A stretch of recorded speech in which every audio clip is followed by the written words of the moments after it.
No, you didn't turn into General Hospital. You know what this is. This is another edition of Real Talk. I'm your host, Dr.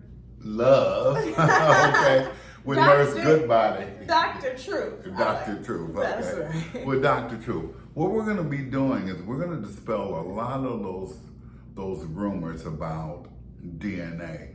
Where it's harvested, how it's harvested, how secure is your DNA, and is it really telling you where you come from? That's right. I can't wait to dig into this subject with you all. It's all about ancestry tests today. Ancestry tests like 23andMe and Ancestry.com came in 2014 or 2015. Now, these family tree DNA tests all report having millions of customers. The chief among the companies are offering to reveal your genetic history, dating back hundreds or even thousands of years. $100 and a simple cheek swab can show you your true ethnicity and uncover past relations you never knew you had. But peep this. While testing one's DNA to uncover ancient family links may be popular, that doesn't make it accurate. Many scientists say the tests are about as meaningful as a horoscope. Now, I'll leave the links in the description box below, and you'll be able to read this article on your own. But though we're not real doctors, we are telling you the real truth from real scientists' accounts. Now, there are 23 chromosomes coming from each parent, the male and the female. So that's 46 chromosomes that consist of a gene. That's right. Our DNA is very particular. We have 46 chromosomes. The Y chromosome comes from the father, and the mitochondrial comes from the mother. Now, think about this. As you travel back in time, your family history and the number of ancestors you have roughly doubles every generation. Using the most conservative estimate of a generation's time, 32 years, in the year 1152, you had as many as 728 potential ancestors. Now, see, that doesn't sound right. They narrow it down to a specific place, a specific time. Since genes are scrambled with every generation, it's very likely you share little to no genetic relation to most of the people that they claim that you do. So what you're saying is that a lot of times, in most cases, these genes mutate from generation to generation. In fact, they mutate with each child. Wow. Because like I said, the Y chromosome from the father and the mitochondrial from the mother mutates each child. Okay. About 4% with the mother, and if a male shares the same chromosomes, then you could have millions of potential people you're related to. Is that like a 5th, 6th, 7th, 8th cousin? Right, after the third cousin, we stop counting. Right. Because they don't count. They might as well be strangers. Okay. You know? Okay. Yeah, it's just like that. I'm getting it. Yeah. So, these DNA companies use two DNA tests. Y chromosome DNA, which provides information about the male line, and the mitochondrial DNA, which provides information about the female line ancestry. These tests supposedly yield more accurate information, but they still suffer from major pitfalls. For example, DNA and the Y chromosome are very, very similar in males. If two males have similar DNA, their Y chromosome is almost identical. Even though they can be strangers. Exactly. Complete strangers, no part of the bloodline at all. But any estimate of when that common ancestor lived and who they were is entirely speculative. Mitochondrial DNA tests are similarly limited. The rate of mutations in the whole mitochondrial genome is one of 3% per generation. Okay. So the time gap between mutations could be as many as 100 generations. This means, go on. And these That's a lot of numbers. Yeah, these mutations are affected by food, by environment, by the way you feel. Yeah, that's something to take into account. Okay. Yeah. Now, this means that a lot of people share the same mitochondrial DNA, and their common ancestor could be as close as 1 generation or as far as 50 or more generations. That's not very exact. No, it's not. You know, I mean, according to these ancestry tests, they're supposed to be spot on. Well, you know, they contour it to people's beliefs. You know, if you want to be related to the Vikings, then they'll tell you. So it's a little bit of psychology thrown in too, as Yeah, well. horoscope. Mostly psychology. Genetic astrology. Okay. Just like you open a Cosmopolitan magazine and you read your horoscope, but it's your birthday month. See, that's how they personalize it. It's your month. Right. And then they write something that's very general, but you take it to heart. You like, man, they was talking about me. Okay. Now, these DNA testing companies often take this ambiguity and fill in the blanks with impressive stories that you can show your friends and relatives. And see, a lot of these stories are supplied by you. See? About what you think. And they're very generalized, okay? Based off of your DNA. We'll get into that later. Though these results are fascinating, these tales share more in common with astrological horoscopes than actual historical accounts. So you actually have more luck spinning the bottle with a group of people than you would taking this ancestry test. Unfortunately. Okay. And it's a lot of money. It's about $100. $100. To swab a spit and send it somewhere. Hey. And do you know what they do with your DNA? We follow the money, guys. After you take that test, we'll let you know later in this segment, so stick around. But the person that we're reading from right now by the name of Mark Thomas is a professor of evolutionary genetics at the University College of London. In one of his most vocal accounts, he said on an episode of BBC Radio that the appeal of both horoscopes and genetic ancestry arises from the Forer effect. Tell us, what is the Forer effect? The Forer effect came from this fella by the name of something Forer. Okay. And he did an experiment on his subjects. Okay, now he was a clinical psychologist, wasn't he, as well? Yes. His exact name was Bertram R. Forer. Okay. And when he gave his subjects a psychology test, he presented them with a number of personality traits that the test supposedly revealed. But it was a generalized, So he type gave of them test. some multiple choice questions and answers in which they chose from, and he created a makeup from that. Well, it was more so like a fortune cookie. Oh, okay. He'd tell them, you are very bad at certain things, but you can improve by doing this and that. Okay. And people would take it very personal. They'd be like, yeah, I am very bad at so.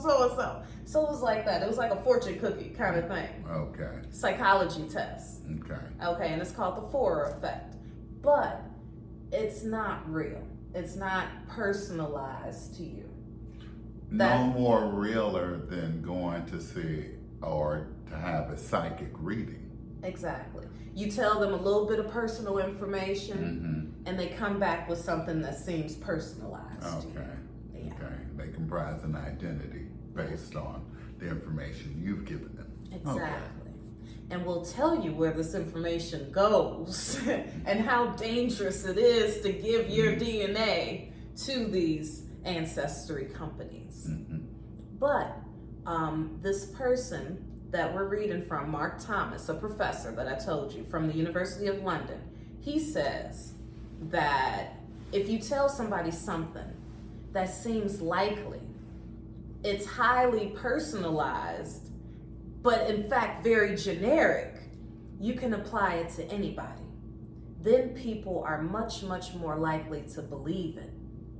This generalized, generic information. Personalize it a little bit and people will believe it. And the companies are capitalizing off of this. So it's like they know that everybody likes sugar. They just personalize it and either giving you a cupcake because you like cupcakes, or giving you a cake or a donut, whichever you like. Or how about this? They'll give you a little vegan something. You know? Okay, that little fake sugar. Put some Splenda on that for you. Okay, they say that this Forer effect arose in 1948. So it wasn't that long ago, you all, that they started this psychological warfare. Now, it cost an unwitting amount of money, your hard-earned money, to create these delusions about science when real scientists do not believe in these things. No, they don't. They never have. No, it's been for the purpose of entertainment only, basically. Yeah, and it delusions the person about science. So it gives the person an illusion that they're from a certain place and from a certain time, have ancestors, but it really isn't true. Really isn't true. And it becomes very disappointing to that person when they find out truth like this. Okay. Because, you know, everybody want to be related to royalty like Cleopatra and, you know, some people from West Africa maybe, but you are not really related to any of those people genetically. Okay, now these exaggerated claims by these companies from the consumer ancestry industry can also undermine the results of serious research about human genetic history, which is cautiously and slowly building up a clearer picture So in other words, for us all. So in other words, they haven't perfected that technology yet. Even the real science technology, it's not perfected. But these tests undermine the real genetic DNA research that's going on. Sure. You know? Okay. Now, where does your DNA go? That's that's a good question. Where does your DNA? Once you give them your DNA, do you think that they just keep it or they just hold on to it? For safekeeping? No. No, darling. Let's tell them. All right. I'm going to try to break it to you easy. Your DNA is stored in a temperature safe harvesting room for DNA. Now see, did you hear that word? Harvesting. They're harvesting DNA. DNA, GNA, RNA, all of it. That's true, right? That's RNA too. Yes. All right, now, once they've archived your DNA, blueprint by the way, it becomes a commodity in itself. Ancestry companies are storing boatloads of it. It's called a database. And that can be used to develop new expensive drugs, study hereditary diseases, create bioweapons, or given to law enforcement. All right? And in fact, law enforcement right now, it's available to them anytime they want it so that they can watch a specific race of people. Ooh, a specific race of people. And also study a specific race of people. Oh, okay. But like we're the blueprint already for the whole world. But they want to study us even more. Okay. How does your skin stay so soft? How do you stay looking so young? You know, they want to do that get out experiment. I woke up like this. So, See, they want to know how. They want to know how we do it. Yeah. Okay. So, you know, be careful now. Your DNA has become a commodity, okay? It ain't no longer yours once you give up that swab of spit and put it in that tube. That's right. Even if you're willing to take the risk and make your information available, you are dragging along your family members too. Did you know that?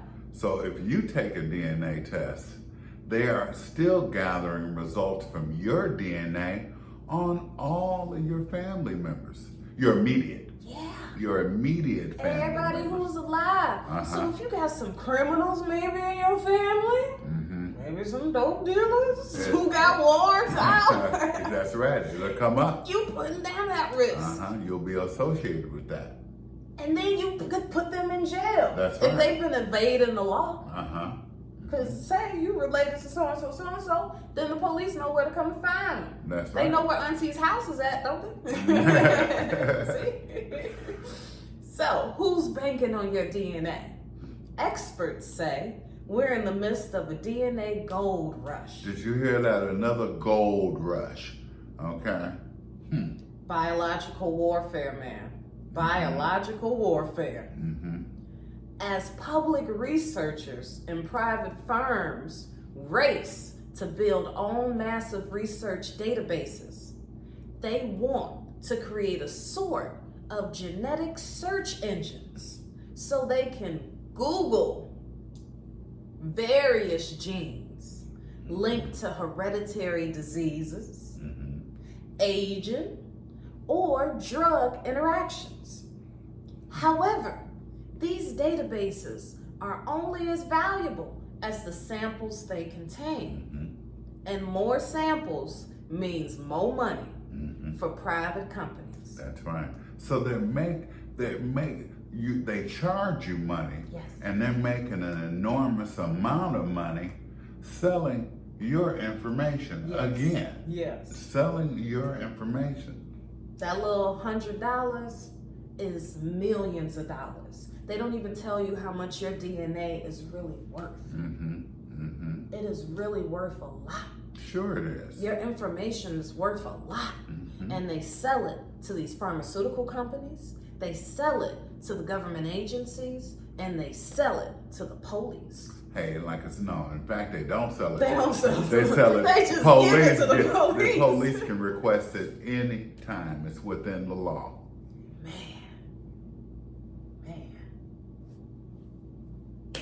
Ancestry DNA is currently sharing its database of 14 million customers with a Google subsidiary for longevity research. Now, why would you want to share your genetic information with Google? For a longevity research. So you want people to study what's your longevity, but without you knowing. That's right. They're selling your information. They're also finding out, because of genetics, what you like, what affects you. Oh, okay. Your resilience. Okay. Biological warfare. Okay. Now, the company 23andMe in particular has a deal with GlaxoSmithKline, a major pharmaceutical company, to develop novel treatments and cures based on genetic insights from the consented 23andMe community. But wait a minute, we already know that the medical establishment, the pharmaceutical companies do nothing but create Band-Aids. They don't cure anything. I can't name too many cures right about now. So what's the real reason why? Because they say they're harvesting this for new drugs. Lie. They say they're harvesting this to create a better life for people. Lie. But they're the ones making the money. Things that make you say, Well, the company says approximately 8 million of its 10 million customers have opted into this research program. Unknowingly. You got to read the fine print. Hey, just like even though they say on your license, are you a donor, it's still up to the funeral home director and the family. They can sometimes take those organs without you even knowing it. That's true. Okay? And that ain't supposed to be. No, that's not what's supposed to be, but you know how the law is. So many loopholes within the laws. That's why they create these laws with these loopholes, so they can exploit them.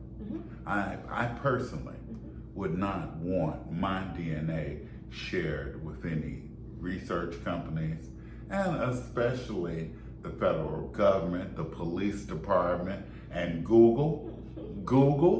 We already give everything to Google. Your fingerprint to open your phone, facial recognition, the password, the this, They the that. track us left and right. You can't even buy anything in the store without them knowing You want to know why? that you've bought it.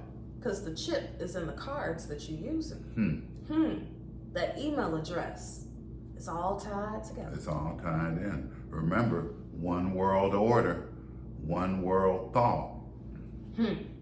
That's why we say that DNA does not apply to us indigenous people of Turtle Island. It doesn't apply to anyone. And you should not be giving yours in voluntarily. So it's basically like a Disney fairy tale. It's fiction. That's right. There's no truth to it. That's right. It is genetic horoscopes, and you are consenting to being watched 24/7. Now, put that in a tube and send it somewhere. Okay? That's insane. In the membrane. That's in the membrane. That's in the right. mitochondria and all of that. That's right. That's insane in the membrane. Thank you for that, Nurse Goodbody. All right, now. You all know what to do. Share this message. We love you. And hey, we'll see you soon. That's right. And remember, these DNA tests are nothing but astrology. You might as well go to a psychic. You know, you might as well write your own story because that's what they're doing. For you. There is no tangible evidence. It is not even 50% accurate. No, it ain't even 2% accurate. Right. That's right. Did you remember? If you didn't remember what I said earlier in the video, rewind it. Remember, you could have 2,023,432 ancestors. Come on now. It's all speculation. And a lot of them mostly will be poor peasants. Okay. Okay, unless you come from royalty like us. That's right. Which is very rare. Nijis, we are 10,000 strong and counting. Keep on standing up. 10 toes down, guys. We love you.